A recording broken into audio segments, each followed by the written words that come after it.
Hello friends, मैं हूं मनीष वर्मा और आपका स्वागत है हमारे YouTube channel learn of techno पर। डियर फ्रेंड, हमारी एएलपी टेक्नीशियन की सीरीज़ वो कंटिन्यू चल रही है। अगर आपने चैनल को सब्सक्राइब नहीं किया है तो सब्सक्राइब कर लीजिएगा। फटाफट से अपने फ्रेंड सर्कल में एक बार शेयर ज़रूर कीजिएगा। आपका सपोर्ट है वो हमारे लिए बेहतरीन रहता है। अगर आपने पहले के वीडियो नहीं देखे हैं तो चैनल पर प्रॉपर प्लेलिस्ट मिल जाएगी, डिस्क्रिप्शन में लिंक मिल जाएगा, वहाँ से आप पहले के वीडियो वॉच कर सकते हैं।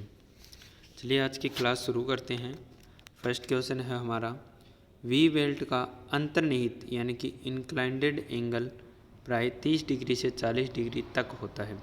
वी बेल्ट के एंगल की बात करें या फिर हाफ राउंड जो पुली होती है, हाफ राउंड पुली जिस पे रोप वगैरह रस्सी वगैरह चलते हैं, उसके एंगल भी 30 डिग्री होते हैं। ठीक है, अगर वी बेल्ट की बात करें तो उसका 30 से 40 डिग्री एंगल रहता है, ज़्यादातर 40 डिग्री आपको देखने के लिए मिलता है। वहीं पर गियर के साइज को प्राय उसके पिच सर्कल डायमीटर PCD द्वारा निर्दिष्ट किया जाता है। ठीक है, गियर की अगर बात करें, गियर का साइज हम कैसे निर्दिष्ट करेंगे तो पिच सर्कल डायमीटर से, यानी कि पिच सर्कल पर जो डायमीटर उसका बनेगा, डायमीटर का जो व्यास रहेगा पिच सर्कल पर, उससे उसको डिनोट किया जाता है। वहीं पर अगर वी बेल्ट वगैरह की बात करें या फिर रोप पुली की बात करें तो उसके एंगल की बात करें तो उसका एंगल 30 से 40 डिग्री आपको देखने के लिए मिल जाता है। सेकंड क्वेश्चन है हमारा, एक दूसरे के समांतर और विपरीत दिशा में घूमने वाले शाफ्टों के लिए क्रॉस बेल्ट ड्राइव का प्रयोग किया जाता है। ठीक है, तो इसमें क्या बोला है कि एक दूसरे के समांतर यानी कि एक दूसरे के पैरेलल है दो शाफ्टें, उनको एक दूसरे के समांतर तो वो हैं, लेकिन घुमाना कैसे, एक दूसरे के अपोजिट घुमाना है, यानी एक क्लॉकवाइज चले तो दूसरी एंटी क्लॉकवाइज चलनी चाहिए। तो इस प्रकार से उसको चलाने के लिए हम किसका यूज़ करते हैं तो क्रॉस बेल्ट ड्राइव का यूज़ करेंगे। ठीक है, अगर ओपन बेल्ट ड्राइव का यूज़ करेंगे तो उसमें नहीं हो पाएगा, क्योंकि ओपन बेल्ट ड्राइव में दोनों पुली हमारी होती है वो एक ही दिशा में घूमती है। ठीक है, तो वहाँ पर हम क्या यूज़ करेंगे, क्रॉस बेल्ट ड्राइव का यूज़ करेंगे। तो उसमें क्या होगी, दोनों हमारी जो पुलियाँ होगी वो एक दूसरे के आमने सामने घूमेगी। ठीक है, नेक्स्ट है हमारा, इसमें दिया हुआ है लुब्रिकेशन का उद्देश्य फ्रिक्शन को घटाना, घिसावट को कम करना और उत्पन्न हीट को ट्रांसफ़र करना होता है। लुब्रिकेशन का उद्देश्य क्या होता है, क्यों हम लुब्रिकेंट यूज़ करते हैं। एक कूलेंट होता है, एक लुब्रिकेंट होता है। ठीक है, कूलेंट कहाँ पर यूज़ करते हैं, जहाँ पर हम कटिंग टूल वगैरह यूज़ करते हैं मशीनिंग ऑपरेशन करने के लिए।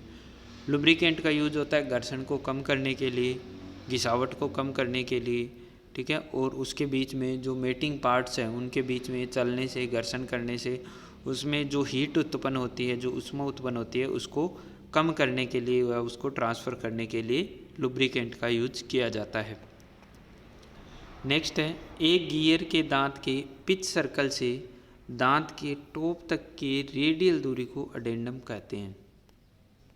यहाँ पर किसकी बात की गई है, दांत के पिच सर्कल से ऊपर तक की दूरी। पिच सर्कल से दांते के जो गियर में दांते कटे होते हैं उसमें एक पिच सर्कल होता है जो दांते के बीच से जाता है, एक्सिस होता है, दांतों का बीच का भाग होता है, उससे ऊपर की जो दूरी होगी वो अडेंडम होता है।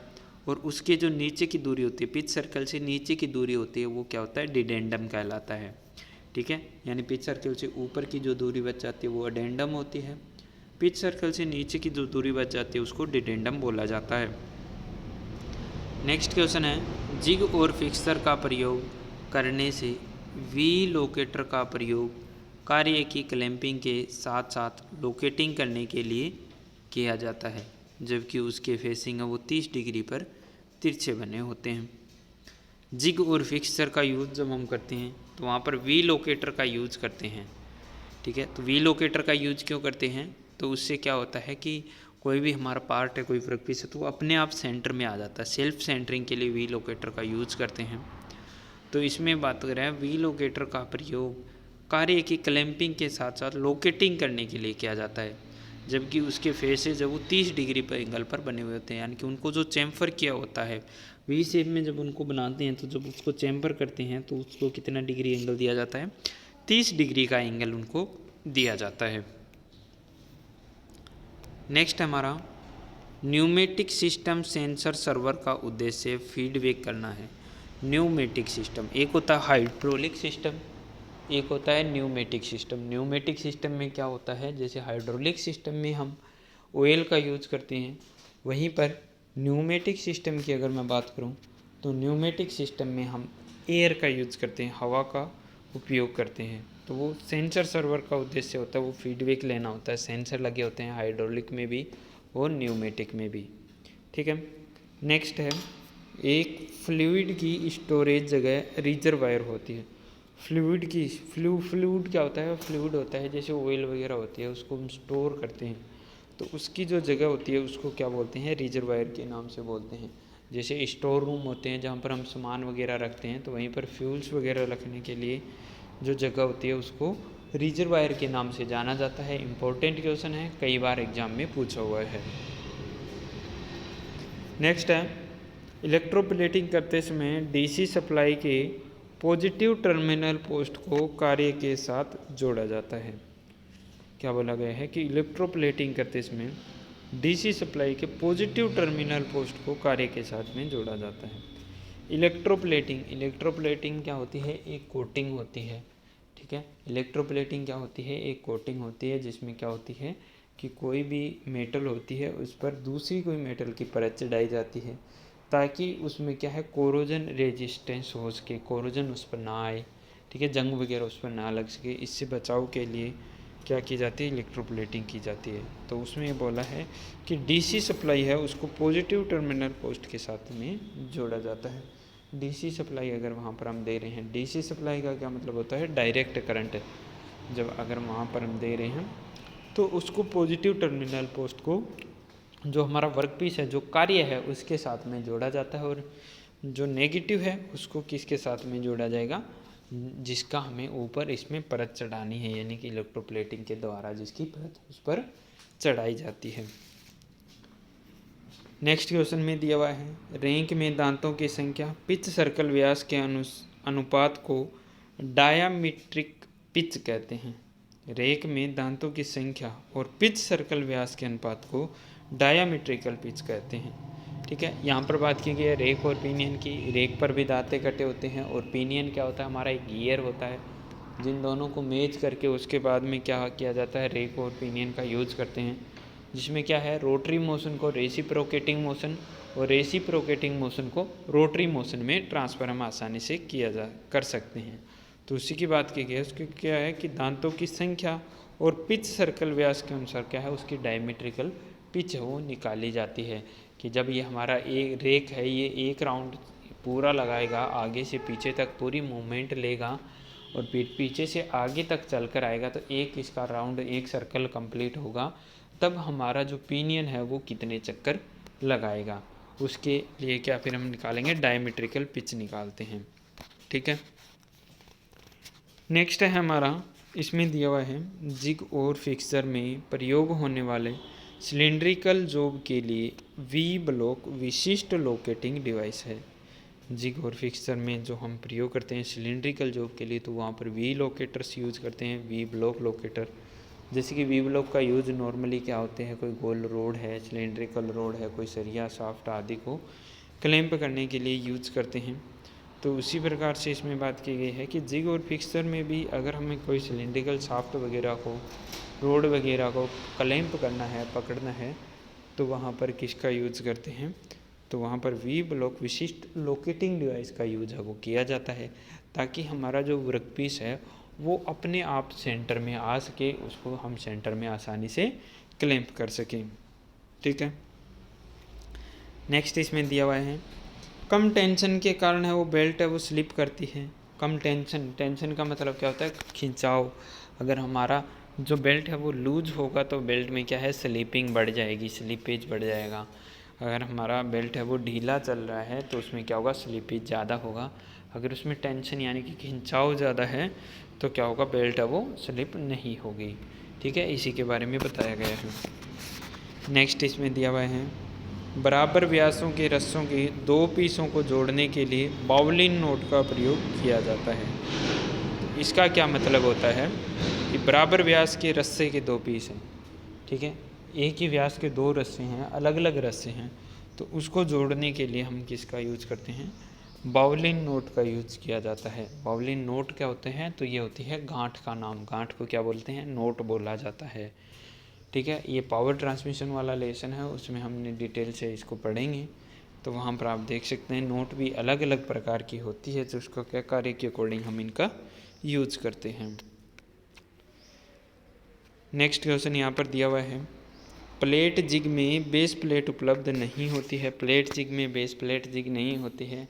और एक क्या होती है, प्लेट किस में नहीं होती है, चैनल जिग में भी प्लेट है वो नहीं होती है। प्लेट जिग में बेस प्लेट नहीं होती है और चैनल जिग में भी प्लेट नहीं होती है। उसमें एंगल के आकार का हमारा जिग है वो बना हुआ होता है, चैनल के आकार का बना हुआ होता है। ठीक है, नेक्स्ट क्वेश्चन इसमें दिया हुआ है, कटिंग फ्लूइड का मुख्य कार्य टूल और वर्कपीस को ठंडा करना है। कटिंग फ्लूइड क्या होता है, कूलेंट। इसका उद्देश्य क्या होता है, टूल और वर्कपीस दोनों को ठंडा रखना होता है, ताकि हम क्या लगातार कोई भी ऑपरेशन हो उसको कर सकें, लगातार उसकी कटाई कर सकें। ठीक है, नेक्स्ट इसमें दिया है, लगातार उत्तम उत्पादन के लिए प्रिवेंटिव मेंटेनेंस आवश्यक होता है। लगातार उत्तम उत्पादन का क्या मतलब है कि जब हम मास प्रोडक्शन करते हैं या कंपनीज वगैरह में मशीनें चलती हैं, उनमें आपने देखा होगा कि प्रिवेंटिव मेंटेनेंस यानी कि पीएम चलता रहता है निश्चित अंतराल के बाद, यानी कि 3 मंथ से 6 मंथ से मंथली वीकली पीएम, तो ये सब चलते रहते हैं। ठीक है, तो उसमें क्या होता है कि निश्चित टाइम के बाद उनका मेंटेनेंस होना होता है, तो उसमें कोई भी ऑयल वगैरह दोबारा से किया जाता है, रिफिलिंग की जाती है और उसके बाद में चेकिंग की जाती है। कोई पार्ट घिसा हुआ होता है तो उसको क्या रिप्लेसिंग की जाती है, यानी कि उसको चेंज किया जाता है। तो ये सारे कार्य है वो प्रिवेंटिव मेंटेनेंस यानी पीएम के अंतर्गत आते हैं। तो इससे क्या होता है कि जो उत्पादन जो हो रहा है, प्रोडक्शन जो हो रहा है, उसमें क्या है, कमी नहीं आती है। क्योंकि अगर मशीन एक बार में रुकेगी, अपने आप शट डाउन आएगा, मशीन में कोई ख़राबी होगी, कोई एक्सीडेंटल प्रॉब्लम होगी, तब उसका मेंटेनेंस करेंगे तो बहुत ज़्यादा समय लग जाता है। ठीक है, तो इससे बचने के लिए फिर क्या है, प्रिवेंटिव मेंटेनेंस हम करते हैं, जिसमें क्या है रूटीन में चलता रहता है, निश्चित समय अंतराल के बाद प्रिवेंटिव मेंटेनेंस हमारा होता रहता है। नेक्स्ट क्वेश्चन यहाँ पर दिया हुआ है, धातु की सरफेस पर इलेक्ट्रोप्लेटिंग स्थायी होती है।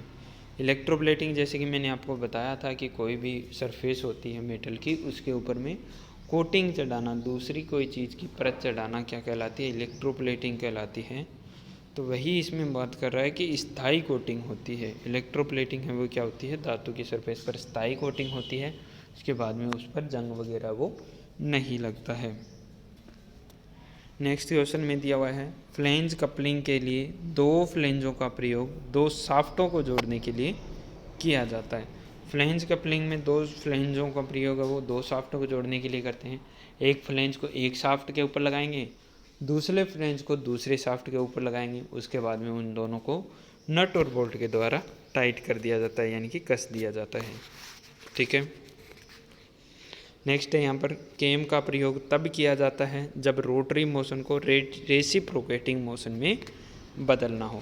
रोटरी मोशन क्या होता है, लगातार राउंड राउंड घूमने वाला, और रेसिप्रोकेटिंग मोशन क्या होता है, आगे पीछे चलने वाला, यानी कि एक बार आगे जा रहा है फिर उतना ही वापस आ रहा है, फिर आगे जा रहा है फिर वापस आ रहा है। इसी क्रम में जो लगातार चलता रहता है वो क्या होते हैं, रेसिप्रोकेटिंग मोशन होती है।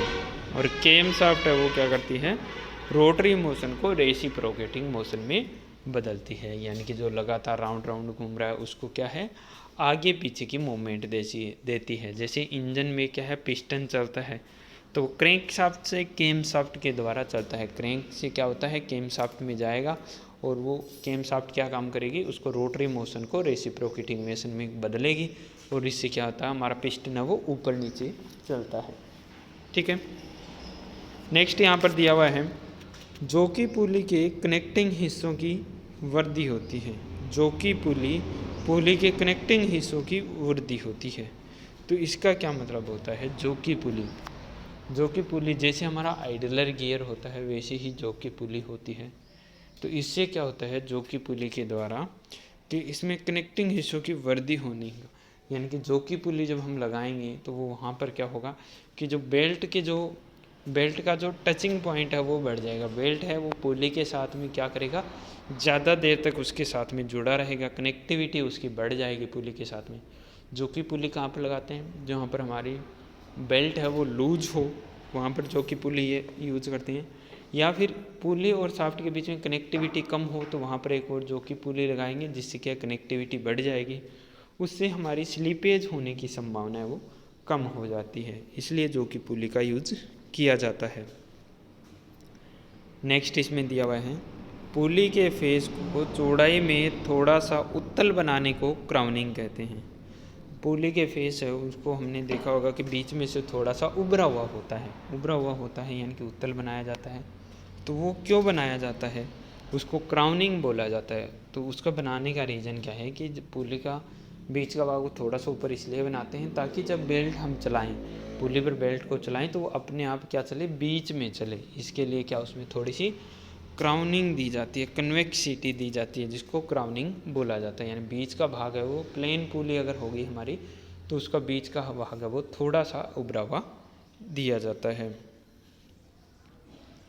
नेक्स्ट है, मशीन के लिए स्वतंत्र मोटर को सेल्फ ड्राइव कहते हैं। मशीन के लिए स्वतंत्र मोटर को सेल्फ ड्राइव। स्वतंत्र मोटर का यहाँ पर क्या मतलब है कि प्रत्येक मशीन के लिए अलग अलग से मोटर लगी हुई है। प्रत्येक मशीन के लिए क्या है, अलग से मोटर लगी हुई है, तो उसको बोलते हैं सेल्फ ड्राइविंग, यानी कि खुद की ड्राइविंग करना। जैसे कहते हैं ना सेल्फ स्टडी, यानी खुद से स्टडी करना, तो वही चीज़ क्या होती है कि सेल्फ ड्राइविंग, यानी कि खुद से ही खुद की मशीन को चलाना। हर एक मशीन की अलग से मोटर लगी हुई होती है, तो वो सेल्फ ड्राइव कहलाती है। नेक्स्ट है यहाँ पर, मशीन पर विविध गति अनुपात देने के लिए स्टेप कोन पुली का प्रयोग किया जाता है। मशीन पर विविध गति अनुपात देने के लिए स्टेप कोन पुली का यूज करते हैं। किसका यूज करते हैं? स्टेप कोन पुली का यूज करते हैं। स्टेप कोन पुली क्या होती है? तो उसमें क्या होती है, 3 से 4 स्टेप बने हुए होते हैं और ये पुली है वो जोड़े में मिलती है। स्टेप कोन पुली क्या मिलती है? जोड़े में मिलती है। अब जोड़े में मिलने से उसमें क्या होगा कि उसमें एक छोटा होगा व्यास, दूसरा बड़ा, तीसरा बड़ा, ऐसे क्या होंगे, एक से एक आगे से आगे क्या होंगे, व्यास है वो बड़े होते जाएंगे। और दूसरी पुली में भी ऐसे ही होगा, तो उसको एक को सीधा लगाया जाता है और एक पुली को उल्टा लगाया जाता है। ठीक है, दोनों पुलियों को लगाने के बाद एक पुली का बड़ा वाला सर्कल, उसके सीध में एक पुली का छोटा वाला सर्कल रहता है और दोनों को आपस में मैच करवाया जाता है। तो इससे क्या होती है कि अलग अलग प्रकार की, अलग अलग अनुपात की स्पीड हमें मिल जाती है। ठीक है,